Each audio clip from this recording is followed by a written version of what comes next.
Friends, this is Neha and welcome to NV learning platform. चलिए चलो हमारा क्या था, इम्प्लांटेशन तक कंप्लीट कर लिए थे। ठीक है, चलो उसके बाद का आगे प्रोसेस देखते हैं। देखो क्या है, ये अब है इम्प्लांटेशन हो गई। अब उसके बाद क्या है, इम्प्लांट होने के बाद बेबी का अंदर क्या फर्दर डेवलपमेंट कैसा हो रहा है वो हमें देखना है। ठीक है, सो देखो ये हमारी इंडोमेट्रियम थी, इस लाइनिंग में आके इम्प्लांट हो गई हमारी ब्लास्टोसिस्ट। ब्लास्टोसिस्ट का इम्प्लांट ये वाला तो आपको पता ही है, ये ट्रोफोब्लास्ट होता है, ये इनर सेल मास होती है। और ये जो इनर सेल मास और ट्रोफोब्लास्ट जो इम्प्लांट होता है, जो मतलब मान लो कि मैंने बताया था ये वाली लेयर है, तो ये वाली लेयर जो इम्प्लांट होगी तो वहीं पे एक जो ट्रोफोब्लास्ट वाली लेयर पे एक लेयर जैसा बन जाता है, उस लेयर को हम बोलते हैं सेल ऑफ रॉबर। ठीक है, सेल ऑफ रॉबर बेसिकली क्या होता है, cell of trophoblast which connect with the inner cell mass. और यहीं पे क्या है, दोनों यहाँ पे इनर सेल मास और ट्रोफोब्लास्ट दोनों आपस में एक दूसरे से कनेक्टेड है। तो इनर मास सेल मास के साइड वाला ही क्या करता है, एंडोमेट्रियम वॉल से लाइनिंग से कनेक्ट होता है। समझ गए। चलिए अब आफ्टर इम्प्लांटेशन होने के बाद इसमें तो कुछ चेंजेस होंगी ना, तो ये इंटरनली में चेंज हो रहा है। ये इंटरनली में चेंज हो जाता है कि इनर सेल मास में कुछ डेवलपमेंट हो जाती है। तो ये वाली जो है दो लेयर में बन जाता है, एक बन जाता है ईपी ब्लास्ट और दूसरा बनता है हाइपोब्लास्ट। समझ रहे हो। अब दोनों का शेप दिया है, ईपी ब्लास्ट किस शेप का होता है, कॉलमनार शेप का। ठीक है, ईपी ब्लास्ट हमारी कॉलमनार हो गई। हाइपोब्लास्ट कौन सी शेप की होती है, वो होती है हमारी क्यूबॉइडल शेप की। दोनों मिलकर क्या बनाएगी, एम्ब्रियोनिकल डिस्क बनाएगी दोनों। और ईपी ब्लास्ट की बेसिकली क्या, जर्मिनल लेयर, जो आप आगे जाके पढ़ोगे ना, इक्टोडर्म, मेसोडर्म, इंडोडर्म, तो ये सारे के सारे लेयर्स कौन बनाते हैं हमारे, वो हमारी ये बनाती है ईपी ब्लास्ट। ठीक है, और दोनों मिलकर बनाते हैं एम्ब्रियोनिक डिस्क। समझ गए। और ये ऊपर वाली लेयर है तो इसका नेम अलग है, ये वाली बिना इसका कनेक्टेड है तो उसको साइटोट्रोफोब्लास्ट बोलते हैं। और जब ये जुड़ जाती है दोनों तो सिन साइटोट्रोफोब्लास्ट बोलते हैं। ठीक है, सिन का मतलब क्या होता है, जुड़ा हुआ, साइटोट्रोफोब्लास्ट बेसिकली। लेकिन उसको जब जुड़ गए दोनों इंडोमेट्रियम की थोड़ी सी लाइनिंग से, तो उसको सिन मतलब अंदर है, इंडोमेट्रियम के अंदर चल रहा है ये सब कहानी, तो वो है सिन साइटोट्रोफोब्लास्ट। ठीक है, चलिए नोट कर लो ये। चलो ठीक है, अब देखिए क्या है। ठीक है, अब है फर्दर इसका डेवलपमेंट होएगा। ठीक है, फर्दर इसका जो अभी सब के सब इंटरनल ऑर्गन का इस जो है इनर मास से उसका जो सेल था उसका ये, अब उसके बाद जो आपका एक क्यूबॉइडल था और उसके बाद दूसरा था जो कॉलमनार, उसका फर्दर एक बड़ा सा डेवलपमेंट हो रहा है। आपका जो ईपी ब्लास्ट था वो क्या था, कॉलमनार शेप का, तो ये वाली, और हाइपोब्लास्ट की थी क्यूबॉइडल शेप की, ये वाली। उसकी फर्दर आगे मतलब बेसिकली क्या करता है ये, इसके लिए डेवलपमेंट था।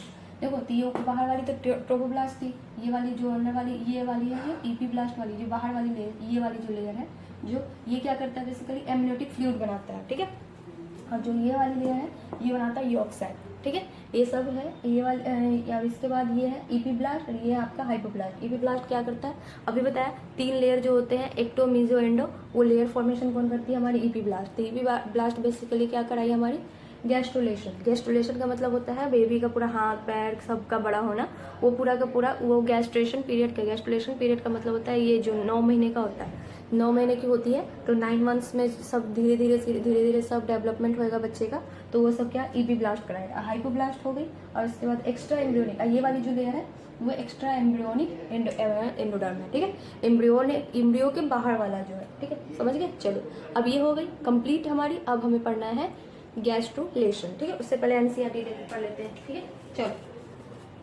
Pregnancy and embryonic development. अभी तक हम पढ़ रहे थे एम्ब्रियोनिक डेवलपमेंट। ठीक है, देखो क्या है, after implantation finger like projection appear on the trophoblast called chorionic villi. ये है इम्प्लांटेशन के बाद एक फिंगर लाइक प्रोजेक्शन अपीयर होता है, उसको हम कोरियोनिक विलाई बोलते हैं। बीच are surrounded by a uterine wall, uterine tissue and maternal blood. ये सराउंडेड होता है कोरियोनिक विलाई में। बेसिकली ये मैं लिखवा दूंगी कोरियोनिक विलाई क्या होता है। तो वो कोरियोनिक विलाई जो होता है बेसिकली क्या आता है, यूटेराइन टिश्यू और उसके बाद क्या है आपका मैटरनल ब्लड के साथ दोनों उससे बना हुआ होता है। The chorionic villi and uterine tissue become integrated with each other and joint form A structural and function unit between developing embryo and maternal.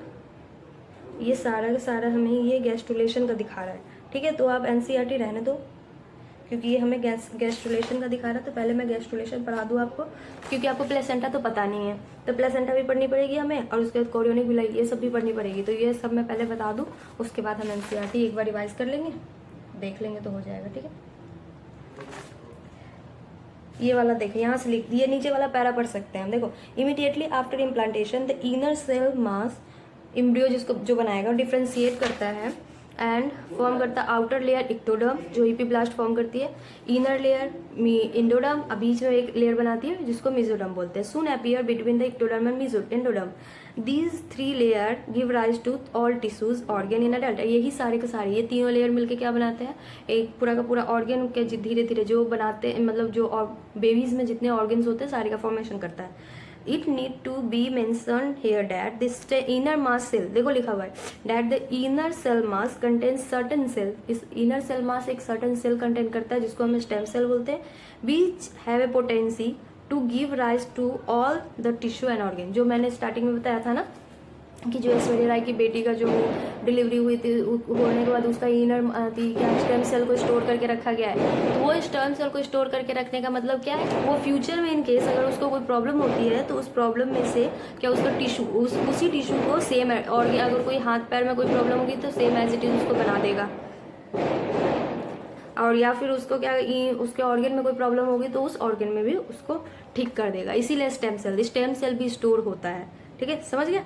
चलिए अब उसके बाद है हमें गेस्टेशन पीरियड पढ़ना है। ठीक है, चलो प्रेगनेंसी मीन्स गेस्टेशन, और उसी में हमें क्योंकि बेसिकली प्रेगनेंसी का बनना ही ये पूरा फॉर्मेशन होता है, तो वो हम लोग अभी स्टार्ट करते हैं पढ़ना है। यहाँ तक हो गया, चलो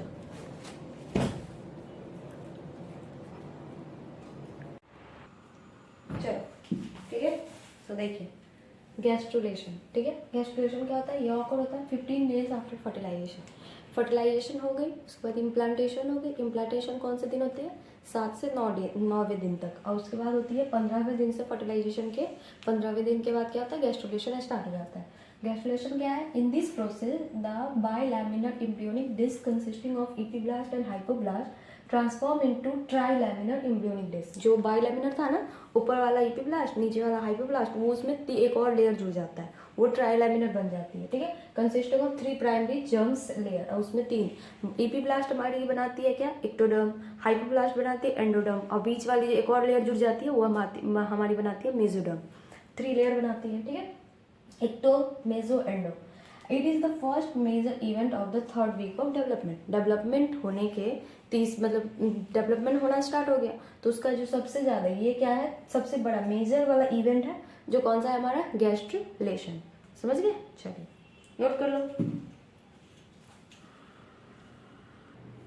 चलो ठीक है, दिख रहा है आपको सारा, एक मिनट रुक जाओ बस, नीचे का नहीं दिख रहा है ना, अब दिख रहा है सारा। ठीक है, चलो क्या लिखा है देखो, it begin with the formation of, ये बिगिन होता है with the formation of primitive streak on the surface of epiblast. Mean जैसे ऊपर वाला लेयर इपीब्लास्ट था तो इपीब्लास्ट के ऊपर है ना एक छोटे छोटे से पहले एक स्ट्रिक जैसे बनना स्टार्ट होंगे।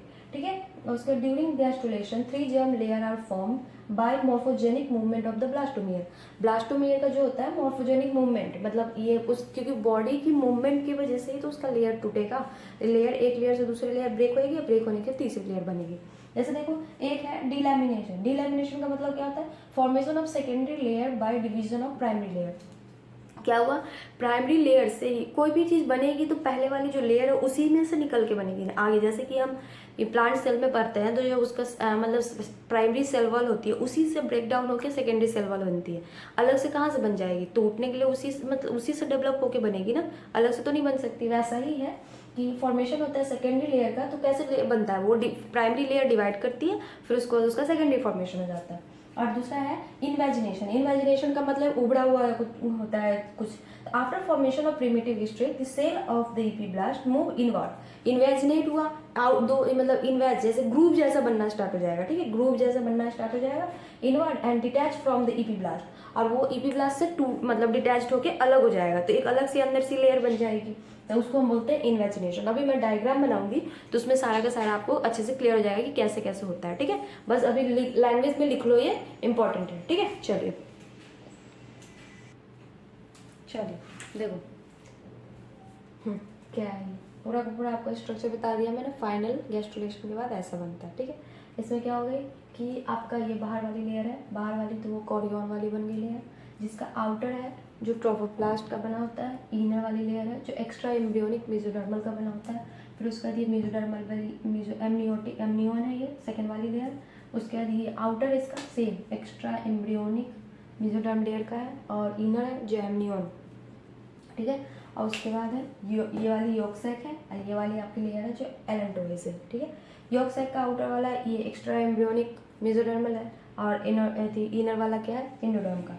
अब इसके यॉर्क सैक क्या करता है, जो स्टार्टिंग में जो बच्चा है, बच्चे के केस में आरबीसी का फॉर्मेशन वगैरह कराता है, ठीक है। और इसका एलेंटोइस है, उसका भी आउटर है जो एक्स्ट्रा एम्ब्रियोनिक वाला मेसोडर्मल का, और ये इनर है जो आपका नॉर्मली एंडोडर्म का है। बेसिकली याद करने का है तो याद कर लेना कि जैसे देखो सबका इसका इनर है, इसका आउटर और इसका आउटर, बाकी कोरियन का इनर, सबका जैसे कोरियन, एमनियन, यॉर्क सैक और एलेंटोइस, सबके जो क्या बोलते हैं आपको बेसिकली है जो जिसमें से कोरियन को छोड़ के बाकी आउटर जितना का भी आउटर है वो सब कौन सा लेयर किसका है, एक्स्ट्रा एम्ब्रियोनिक मेसोडर्मल का है। अब बाकी है जो एमनियन और कोरियन का जो आउटर वाला है ट्रोफोब्लास्ट का, बस ये लर्न करना है। और एमनियन का आउटर वाला है जो वो है एक बस एमनियन का आउटर है जो एक्स्ट्रा एम्ब्रियोनिक मेसोडर्मल का है, बाकी बाकी का भी आउटर नहीं है। बाकी इस दोनों का आउटर वो सेम है, इनर दोनों का एंडोडर्म का है, ठीक है।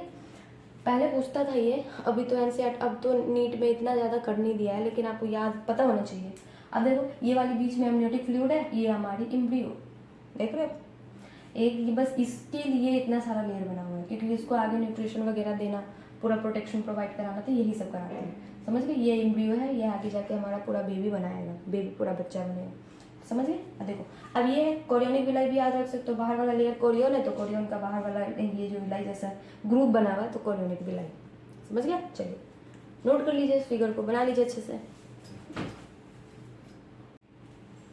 चलो ठीक है। देखो अब हमें पढ़ना है प्लेसेंटा, ठीक है। अब हम प्लेसेंटा पढ़ेंगे, यहाँ तक हो गया, गैस्ट्रुलेशन हो गया, प्लेसेंटा का फॉर्मेशन होता है। प्लेसेंटा क्या होता है, ये होता है मैटरनल प्लस फीटल, दोनों के साथ जुड़ने से बनता है। इसमें दोनों क्यों, क्योंकि बेसिक इसका मेन फंक्शन है कि जितने भी न्यूट्रिएंट्स, खाना वगैरह, न्यूट्रिएंट वगैरह सबका पास यही करेगा। दोनों के बीच में बच्चा जब प्रेग्नेंट मतलब बच्चा गर्भ में रहता है तो मम्मी और बच्चे के बीच में ट्रांसमिशन का काम, मतलब दोनों को जोड़ के रखने का काम जो करता है वो कौन है, प्लेसेंटा है हमारा, ठीक है। चलिए तो इसीलिए मैटरनल प्लस फीटल इसे लिखा है, maternal is equal to mummy और फीटल इज इक्वल टू बच्चा, ऐसे भी याद कर सकते हो, मम्मी प्लस बच्चा, छोटा है ना अभी, ठीक है। चलिए क्या है, it is a structural and functional unit between developing embryo मतलब बच्चा and maternal mummy baby body, maternal body मतलब मम्मी और बच्चे के बीच में जो स्ट्रक्चरल एंड फंक्शनल, मतलब स्ट्रक्चरल मतलब बना हुआ एंड फंक्शनल जितना भी खाना का न्यूट्रिशन का प्रोवाइड कराना, उसकी गंदगी साफ करना, उससे हट टू हट कनेक्शन करना, सारा का सारा कनेक्शन कौन करता है, प्लेसेंटा से ही होता है जब बच्चे गर्भ में होते हैं तो, ठीक है। अब देखो प्लेसेंटा बहुत तरीके का होता है, जैसे कि वो होता है इपीकॉर्डियल, ठीक है, इपिथेलियोकॉर्डियल, और दूसरा होता है एंडोकॉर्डियल और तीसरा होता है हेमोकॉर्डियल। ईपी का मतलब होता है, देखो जब ये वाला जो लेयर है ना इपीकॉर्डियल, हेमोकॉर्डियल है, हेमोकॉर्डियल टाइप ऑफ प्लेसेंटा होता है ह्यूमन बॉडी में प्रेजेंट होता है, ह्यूमन में, हाँ। और ये है जो आपका ये वाली जो स्ट्रक्चर पहले वाला जो लिखा रहता है वो मम्मी का होता है, और जो लास्ट में लिखा होता है वो बच्चे का होता है। ऐसे याद कर लो कि जैसे कि बच्चा अभी तो बच्चा है तो आपको तो उसका खुद का तो कुछ पहचान है नहीं, तो किसके नाम से जाना जाएगा, जैसे अभी के नाम में या अभी के जनरेशन में हमारे जैसे कि पापा के नाम से जाने जाते हैं, बट पुराने ज़माने में ना माँ के नाम से, जैसे राजा महाराजा लोग ना अपने माँ के नाम से जाने जाते थे, तो वैसे ही याद कर लो। जैसे बोलते हैं ना अर्जुन, क्या बोलते हैं, कुंती पुत्र अर्जुन बोलते हैं, है ना। कर्ण को किसका नाम से बोला जाता है, कुंती पुत्र कर्ण बोला जाता है, तो वैसे ही आप ऐसे याद कर सकते हो। तो ये हीमो वाला लेयर वो मम्मी का है और ये कॉर्डियल वाला लेयर है वो बच्चे का है। मतलब क्या करता है कि हीमो मतलब क्या हुआ, ब्लड होती है ना, तो सबसे पहले इपिथेलियल वाली लेयर आती है जो बच्चे का यूटेरस है मम्मी का, तो उसमें सबसे ऊपर वाला लेयर था, ऊपर वाले लेयर को भी खोद के अंदर एंडोथेलियम में गया, इंडो में मतलब उसके बाद क्या है, इंडो में गया, उसके बाद इंडो को भी तोड़ के अंदर इतना पूरा अंदर इतना पेनिट्रेट कर देता है बच्चे को, अपनी मम्मी के अंदर इतना घुस जाता है वो कि वो मम्मी के ब्लड से डायरेक्ट कॉन्टेक्ट कर लेता है, ठीक है। लेकिन बच्चे का क्या होता है, कुछ नहीं टूटता। बच्चे का तो दिखाया था ना मैंने, सबसे ऊपर कोरियोनिक लेयर, कोरियन के बाद एमनियन था, ठीक है। तो कोरियन बच्चा वाला पूरा वैसा ही है एज इट इज, जैसा मैंने अभी इससे जस्ट पहले वाला आपको डायग्राम दिखाया, बच्चे का वैसा ही है, लेकिन मम्मी का उसने पूरा का पूरा तोड़ के मम्मी के ब्लड में घुस गया बच्चा, मतलब कि मम्मी का ब्लड पूरा तैर रहा है, उसके बीच में बच्चा वहां पे फिक्स है, समझ रहे हो। तो वही होती है। टाइप ऑफ प्लेसेंटा है जो ह्यूमन में पाया जाता है, और साथ में है जो में इपिथेलियल, क्योंकि बहुत कम लेयर ही तोड़ता है और चला जाता है। एनिमल्स में वही होते हैं, ह्यूमन में सबसे ज़्यादा, इसीलिए ह्यूमन का बच्चा मतलब सबसे ज़्यादा अटैच मम्मी से होती है। होते तो सब है, बट ह्यूमन में तो एक कैपेसिटी है, क्रेनियल कैपेसिटी, इसकी वजह से हम एनिमल से सबसे डिफरेंट हो गए ना। उसके अलावा अगर हमारे पास क्रेनियल इवोल्यूशन में बताऊंगी, इवोल्यूशन में कि ह्यूमन बीइंग मतलब मनुष्य जानवरों से बेहतर क्यों है। वो छोटा सा मनुष्य भी है, मतलब छोटा सा बच्चा पैदा हुआ 1-2 साल का, उसके पास भी अकल होता है कि यहाँ से अगर मतलब वो छोटे बच्चे मतलब 2 साल के बच्चे को भी अगर आप देख लो कि कोई जानवर आ रहा है तो उससे वो देख के उसको हैंडल करने के लिए उसको डंडा उठा लेता है या फिर उससे चिल्लाने लगता है। उसका दिमाग है कि हाँ मुझे बचना कैसे है। वो जानवरों में नहीं है, लेकिन एनिमल्स में, ह्यूमन बीइंग में, मनुष्य में है। तो वो क्यों है? वो बस और बस एक हमारे पास जो ब्रेन की वजह से ही हम क्या कहते हैं जानवरों से अलग हो गए। नहीं तो अगर ना हम उनसे पावर में ज़्यादा है, ना स्ट्रेंथ हमारे पास उनकी जैसी है, ना बॉडी वैसी है, बस एक ब्रेन। इसीलिए ब्रेन को सबसे ज़्यादा महत्व दिया जाता है। कि एक होता है ब्रेन डेड आदमी अगर है, कितना भी हष्ट पुष्ट है, कोई काम का नहीं है। और वही आदमी अगर आप ब्रेन आपका चल रहा है लेकिन आपका पूरा बॉडी भी पैरालाइज्ड है, फिर भी आप बहुत स्ट्रांग हो, ऐसा देखा जाता है। देखो एक जो क्या बोलते हैं आपका मतलब स्टीफन हॉकिंस का एग्जाम्पल ले लो, उनका क्या पूरे की पूरी बॉडी पैरालाइज्ड थी, व्हील चेयर से चलते थे, लेकिन साइंटिस्ट थे क्योंकि उनका ब्रेन पूरा एक्टिव, फुल्ली एक्टिव था।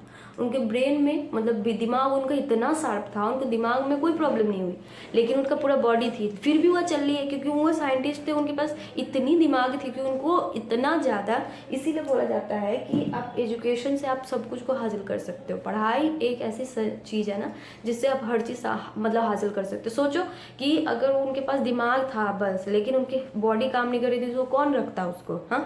लेकिन उनको गवर्नमेंट इतना प्रोवाइड करा रही थी क्योंकि उनका दिमाग गवर्नमेंट उस देश के लिए बहुत ज़रूरी था।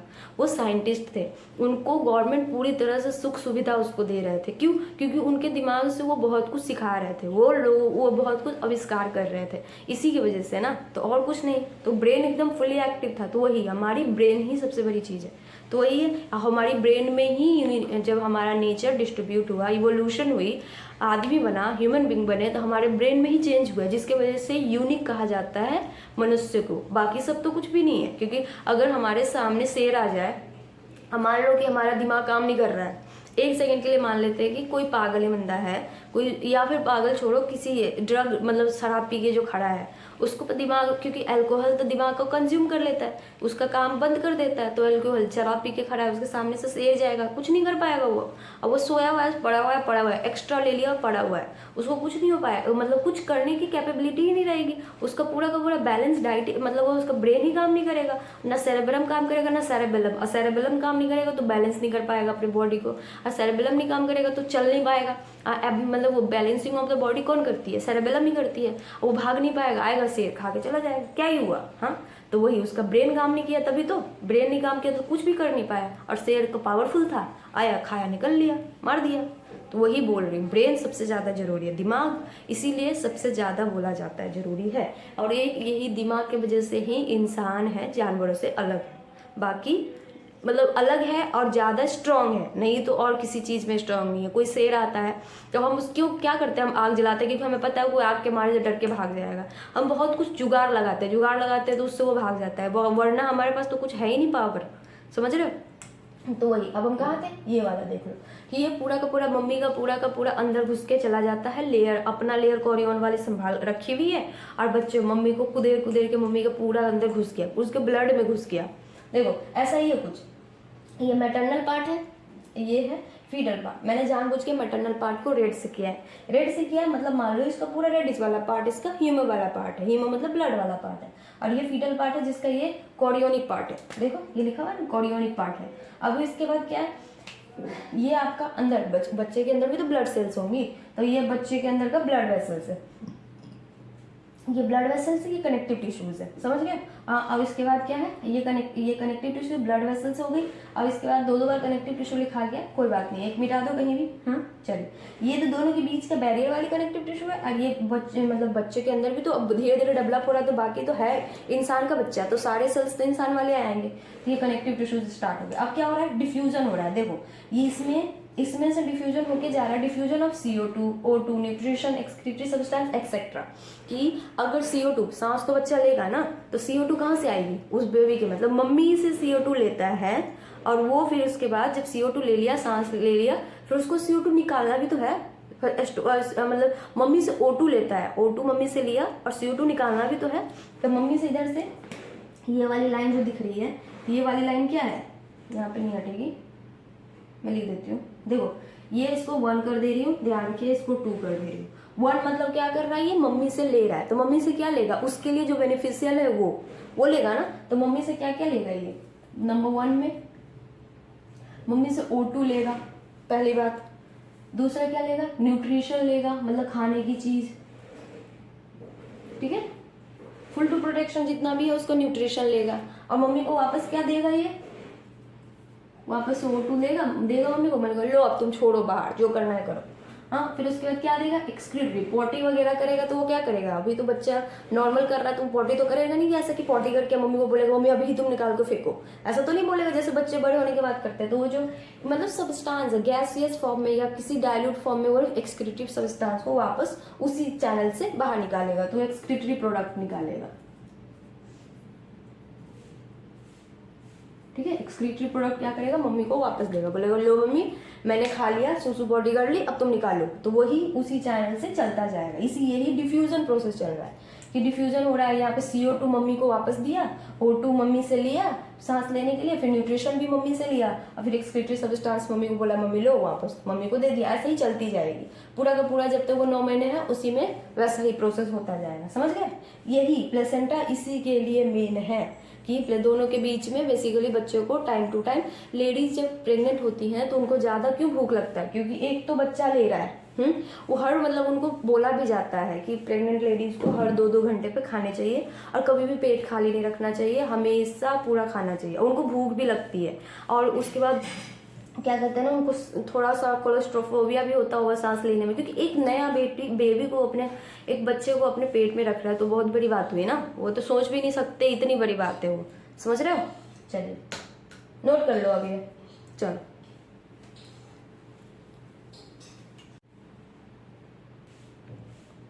चलिए, ये ऊपर वाला आपको दिख नहीं रहा है, मैं दोबारा से उसको लिख देती हूँ। जो नंबर 1 में मैंने लिखा है O2 एंड न्यूट्रिशन, मैं थोड़ा नीचे करके लिख देती हूँ, ठीक है।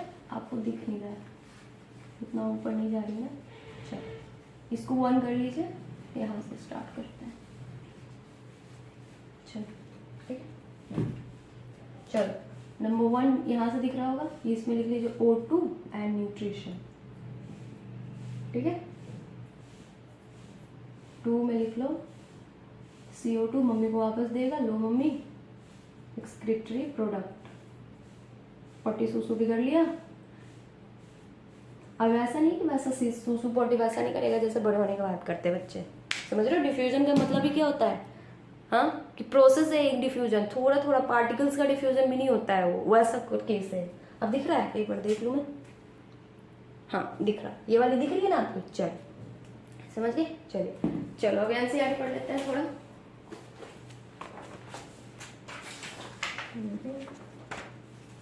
चलो फिर प्लेसेंटा तक, फिर उसका फंक्शन क्या क्या है वो देख लेंगे। देखो, pregnancy and embryonic development, page number 53 निकालो, ठीक है। देखो, after implantation figure like projection appear on the trophoblast called chorionic villi. दिखाया था मैंने, फिंगर लाइक प्रोजेक्शन था ना नीचे, ऐसे ऐसे ऐसे ऐसे ऐसे बनी हुई थी, वो कोरियोनिक विलाई थी, ठीक है।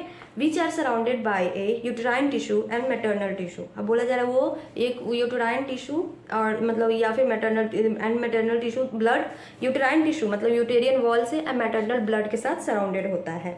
The chorionic villi and uterine tissue become integrated with each other and joined to form structural and functional unit between developing embryo and the maternal body is called placenta। बोला जा रहा है कि chorionic villi जो नीचे वाली थी और इसके यूटेराइन टिश्यू, जो एक तो कोरियोनिक विलाई बेबी वाला था और यूटेराइन टिश्यू मतलब यूटेराइन टिश्यू जो है मदर का, वो दोनों मिलके क्या बना देगा, आपस में एक दूसरे से क्या इंटीग्रेटेड का मतलब एक दूसरे से एकदम बहुत, एक दूसरे बहुत ज़्यादा हाईली, मतलब ये इंटीग्रेटेड का मतलब ऐसे एकदम इतना फिक्स वाला रिलेशन बना लेता है, एक दूसरे आपस में ऐसा फंस जाएगा कि उसको आप तोड़े नहीं तोड़ सकते हो। तो ऐसा इसलिए ऐसा फंसता है कि चलो भाई कि मम्मी कभी भगवान ना करे लेकिन एक्सीडेंटली कभी गिर जाए चाहे या फिर कुछ हो जाए उनके साथ, तो इतना लूज बन जाएगा, इतना डेवलप ये ना हो पाए कि वो एक झटके में ही टूट जाए। तो इसीलिए, या फिर हेवी उठा ली या फिर अचानक से उठ गई बैठ गई, रहना 1-2 दिन की चीज़ नहीं है। एक प्रेगनेंसी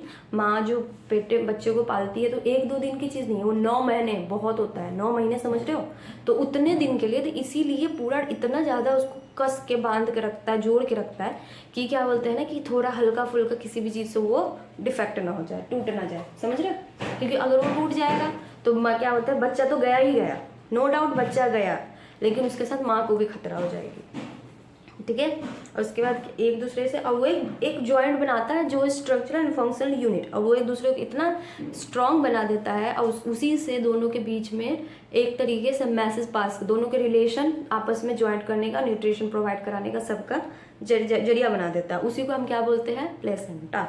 अब प्लेसेंटा क्या है, placenta facilitate the supply of oxygen nutrient to the embryo. अब वो क्या करता है प्लेसेंटा, जो बेबी के तरफ मतलब बच्चों को ऑक्सीजन देता है, हाँ, और न्यूट्रिशन देता है, ठीक है, एम्ब्रियो मतलब बच्चे को, and also remove of carbon dioxide and excretory waste material produce by the embryo. और CO2 और एक्सक्रीटरी वेस्ट क्या करता है, बेबी के में से निकालता है, जो बेबी आपस बाद में प्रोड्यूस कर लेती है, सो ठीक है। अब देखो, the placenta is connected to the embryo through umbilical cord. अब प्लेसेंटा है जो बेबी के साथ कनेक्टेड होता है, प्लेसेंटा कनेक्ट होता है कैसे, एक अम्बिलिकल कॉर्ड, जैसे बच्चे को डिलीवरी के बाद एक लंबी सी तार उसके नाभि में लगी होती है ना, वो अम्बिलिकल कॉर्ड होता है, ठीक है। तो वो बच्चे बचपन में नाभि से खाते हैं, समझ रहे हो, सब कुछ उसका नाभि से कनेक्शन होता है, समझ गए।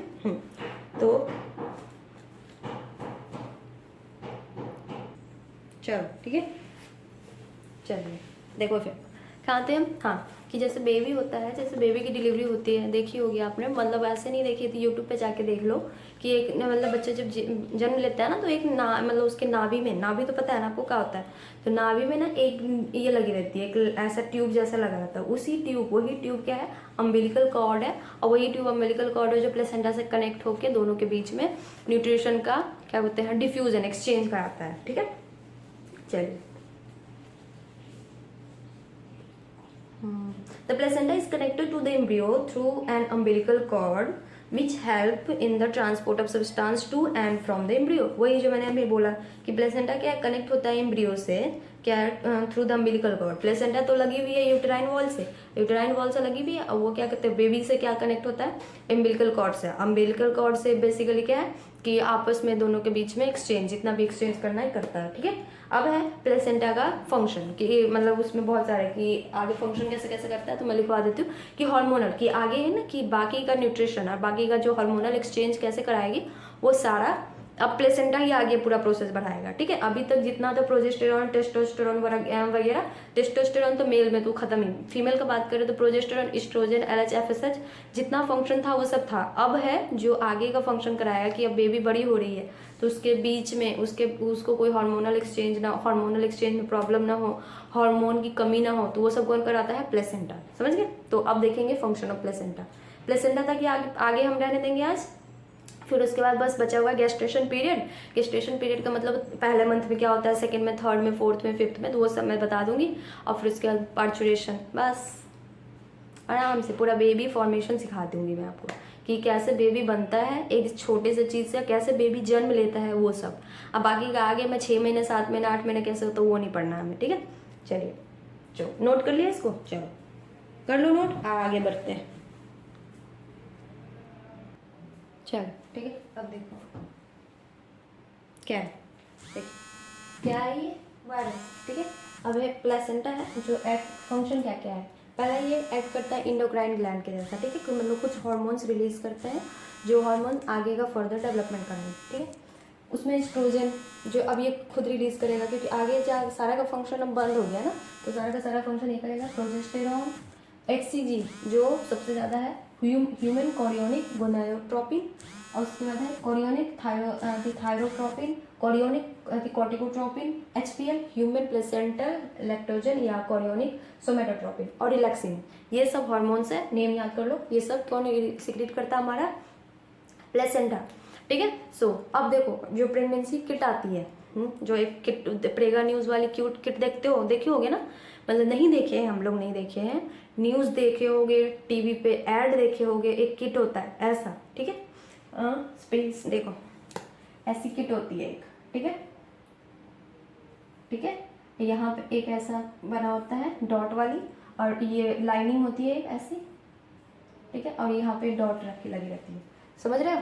हाँ, और यहाँ पे जो ये ऐसी किट रहती है, डॉट यहाँ पे डॉट लगी रहती है, मतलब एक बनाया हुआ रहता है, इसके अंदर आपको यूरिन को डालना पड़ता है, ठीक है, यूरिन को डालना पड़ता है। और उससे क्या होती है, इसके अंदर ना ये आता है कि इसमें अगर डबल डॉट पिंक कलर का आ गया तो उसका मतलब पिंक, या फिर हाँ पिंक कलर का जो आता है इसका मतलब वो प्रेगनेंसी पॉजिटिव है।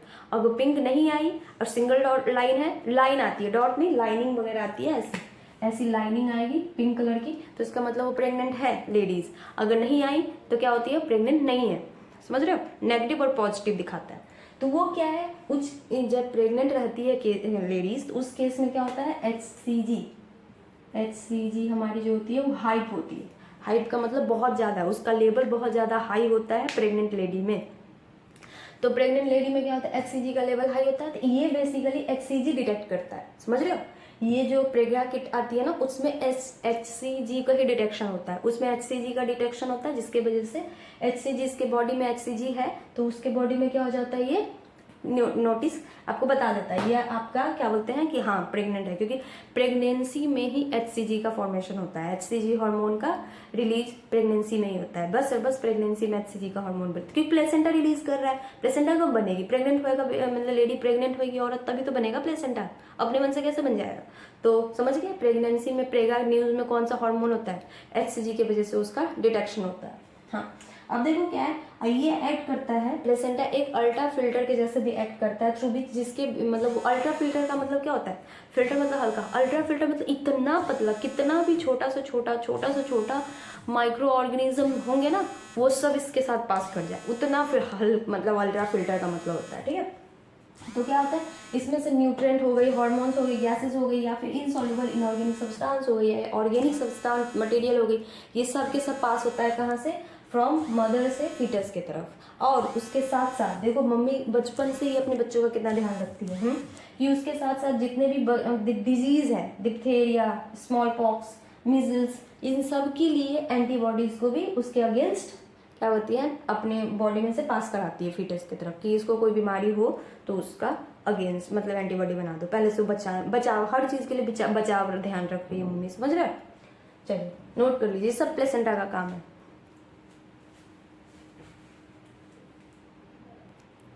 चलिए ठीक है, देखो पहले ये पढ़ लो फिर एक नोट्स लिखना है, ठीक है। चलिए यहाँ पे करते हैं। Placenta also act as endocrine tissue and produce several hormones like human chorionic gonadotropin मतलब HCG, ह्यूमन प्लेसेंटल लैक्टोजन मतलब HPL, एस्ट्रोजन एंड प्रोजेस्टेरॉन, ठीक है, EDC। In the later phase of pregnancy, the hormone called relaxin is also secreted by ovary। जो बोला जा रहा है कि अभी दिखवाया था ना मैंने रिलैक्सिन क्या है कि वो बाद में जब क्या बोलते हैं उसको, जब प्रेगनेंसी डिलीवरी होएगी उस टाइम में रिलैक्सिन सिक्रेट होता है। रिलैक्सिन सिक्रेट मतलब जब प्रेग्नेंट बहुत ज़्यादा दर्द होता है तो उसके साथ साथ कुछ रिलैक्सेशन करने के लिए, ठीक है। उसके बाद क्या है, let us remember that HCG HPL relaxin produce by in women only during pregnancy. क्या बोला मैंने कि मैंने पहले से क्या बताया था कि HCG केवल और केवल जब लेडीज प्रेग्नेंट होएगी तभी रिलीज होएगा। तो वही लिखा हुआ है कि HCG HPL, लैक्टोजन भी कब, मिल्क प्रोड्यूसिंग मतलब हार्मोन्स है, तो वो भी तो प्रेग्नेंट होगी तभी। तो रिलैक्सिन HCG HPL रिलैक्सिन तभी प्रोड्यूस होती है जब लेडीज क्या होती है, प्रेग्नेंट होती है। In addition, during pregnancy, the level of other hormone like estrogen, testosterone, cortisol, prolactin, thyroxine, etc. are increased several fold in maternal blood। बोला जा रहा है कि बाकी सब हार्मोन जितने मैंने लिखवाया है वो सब क्या होता है प्रेगनेंसी में नॉर्मली भी रिलीज होता है, लेकिन प्रेगनेंसी में इन सब का सिक्रीशन क्या होता है, हाई हो जाता है, ज़्यादा हो जाता है। उसके बाद क्या है, increase production of this hormone is essential for supporting of foetal growth. बोला जा रहा है इसलिए ज़्यादा हो जाता है क्योंकि फीटल का ग्रोथ है उसमें हेल्प करने के लिए। Metabolic change in the mother and maintenance of pregnancy, मतलब बोला जा रहा है कि बेटी इन सब का हार्मोन्स पहले से तो नॉर्मल चल ही रहा था, लेकिन उससे ज़्यादा सब क्या इस्ट्रोजन प्रोजेस्टेरोन वगैरह का इसलिए हो जाता है कि बेबी का जो एम्ब्रियोनिक डेवलपमेंट है उसमें हेल्प करने के लिए, फीटल डेवलप मतलब एम्ब्रियोनिक डेवलपमेंट के लिए, मेंटेनेंस ऑफ प्रेगनेंसी को मेंटेन करके रखने के लिए, और कुछ बॉडीज़ में मदर की बॉडीज़ में भी चेंजेस वगैरह आएंगी ना प्रेग्नेंट रहेगी उस केस में, तो उस सब को कंट्रोल करने के लिए। समझ गया? चलिए, immediately after implantation the inner cell mass embryo differentiate into an outer ectoderm, जो मैंने पहले बता दिया है, and inner layer endoderm. A mesoderm soon appear between the ectoderm and endoderm. These three layer give rise to all the tissues of an organ, मतलब adult। ये जब बड़ा हो जाएगा तो उसमें सारे टिश्यूज को फॉर्मेशन कराता है। ये जो है कि एक्टोडर्म से क्या बनता है, एंडोडर्म से क्या बनता है, मेसोडर्म से क्या बनता है, ये पहले आता था, अभी क्या है, अभी नहीं आता है। लेकिन मैं क्या करूँगी, जो मतलब आपको बेसिकली दे दूंगी, मैं एक चार्ट बना के मैं उसका नॉर्मल सा उसका कहते हैं पोस्ट डाल दूंगी आपको, जैसे मैं क्वेश्चन वगैरह का पोस्ट डालती हूँ, तो उस पोस्ट में डाल दूंगी मैं कॉपी पे लिख के उसका आपको चार्ट बना, क्योंकि इसमें टाइम लगेगा, तो वो चार्ट बना के मैं पोस्ट डाल दूंगी, छोड़ूंगी नहीं, मैं उसको दे दूंगी आपको, आज ही दे दूंगी। ठीक है, चलिए, तो हो गया। These 3 layers give rise to all tissues organ in adult. It need to be mentioned here that inner cell mass contains certain cell called stem cell which have a potency to give rise tissue to all the tissues and organ। जैसे मैंने बताया था कि ऐश्वर्या राय के बेटी के बारे में कल ही बताया, कल वाले लेक्चर में, तो वैसा ही, तो वो स्टेम सेल बेसिकली काम करता है। ठीक है, अब उसके नीचे आपको लिखा हुआ है नॉर्मली गैस्ट्रेशन पीरियड के बारे में दिया हुआ है, तो वो गैस्ट्रेशन पीरियड क्या करेंगे नेक्स्ट वाले लेक्चर में पढ़ेंगे। ठीक है, चलिए, अब थोड़ा सा बचा हुआ है बस, अब हमारा गैस्ट्रेशन पीरियड हो जाएगी, उसके बाद पार्चुरेशन और फिर लैक्टेशन, फिर खत्म। समझ गए? अब देखो एक नोट देखो, क्या है ये कि virus infection of the mother, अगर कोई मम्मी है जो प्रेग्नेंट हो गई, उसको कोई वायरस से इन्फेक्टेड है, जैसे रूबेला वायरस, तो वो क्या एंड सर्टेन केमिकल टेराटोजेंस, तो वो कॉज करता है माल फंक्शन, मतलब malformation of the developing embryo, embryo का एबनॉर्मेलिटी, मतलब बच्चों में एबनॉर्मेलिटी आ जाएगी। जब वो बच्चा बड़ा होगा और वो धीरे धीरे उसी टाइम एबनॉर्मल रहेगा, और एबनॉर्मल होते होते जब बच्चा जन्म लेगा तो वो बच्चा नॉर्मल बच्चा नहीं रहेगा, उसमें कुछ ना कुछ डिफेक्ट हो जाएगी। समझ रहे हैं? चलिए, हो गई। सो खत्म हो गई हमारी यहाँ तक का कंप्लीट। आपको एनसीईआरटी भी अच्छे से समझा दिया मैंने, नोट भी लिखवा दिए, और जो आपका जो मतलब एक्टो मीजो इंडोडर्म वाला वो भी मैं करवा दूंगी। ठीक है, मुझे जितना चल रहा है, मतलब मुझे जितना लग रहा है कि आएगा, इससे ज़्यादा आएगा ही नहीं। मुझे लगता है कि आप एक बारी मेरा नोट पढ़ लो, फिर एनसीईआरटी पढ़ लो, आपको बाहर क्वेश्चन करो, क्वेश्चन तो मस्ट है, सिर्फ पढ़ने से कुछ नहीं होता, क्वेश्चन करो तो आपको पक्का गारंटी बोल रही हूँ मैं, इसके बाहर अब कुछ नहीं आता। वो पुराना, वो जो मैं अगर नहीं भी दूँ आपको इंडोडर्म से क्या कौन सा ऑर्गन का, मतलब हमारा आगे फ्यूचर में कौन सा ऑर्गन बनेगा, मिजोडर्म से कौन बनेगा, एक्टोडर्म से कौन बनेगा, तो ये नहीं आता है। अगर नहीं भी दूँ तभी भी कोई प्रॉब्लम नहीं, लेकिन मैं दे दूंगी। काहे आपको मतलब पेशेंस ना हो, आप फिर सोचो कि दे ही दो मैम, एक चीज़ के लिए आदमी बहुत ज़्यादा हो जाता है, मैं दे दूंगी। उससे भी नहीं आता है, अब पहले आती थी अब नहीं आती है। बस एनसीईआरटी में जितना दिया है उतना पढ़ लो। एनसीईआरटी को मैंने एक बार पढ़ा दिया, 2 बार आप खुद पढ़ लीजिए, पहले से भी पढ़ रखे होइएगा आप लोग। ठीक है, अब मेरा नोट्स पढ़ो, बस इनफ है। मैं क्वेश्चन देती हूँ, उस क्वेश्चन को भी आप सॉल्व कर लीजिएगा, सारे सब मतलब सॉल्व हो जाएंगे। ठीक है, चलिए, और मेरे लेक्चर को ऐसे ही प्यार बांटते रहिए। आपकी वजह से क्या होता है, 500 सब्सक्राइबर हो गया, जल्दी से इसको 1000 कर दीजिए। जितना लोग रहेंगे पढ़ेंगे उतना मजा आएगा, मुझे भी पढ़ाने में मजा आएगा, आपको भी पढ़ने में मजा आएगा। साथ साथ आप कमेंट करो जो भी आपको लगे उसके सी, और लाइक, चैनल को शेयर सब्सक्राइब और लाइक तो कर ही दोगे आप। चलो ठीक है, तो चलिए फिर, थैंक यू।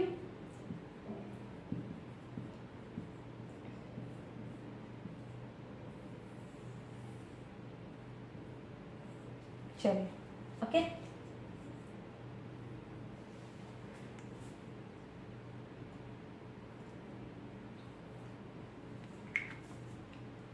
बाय।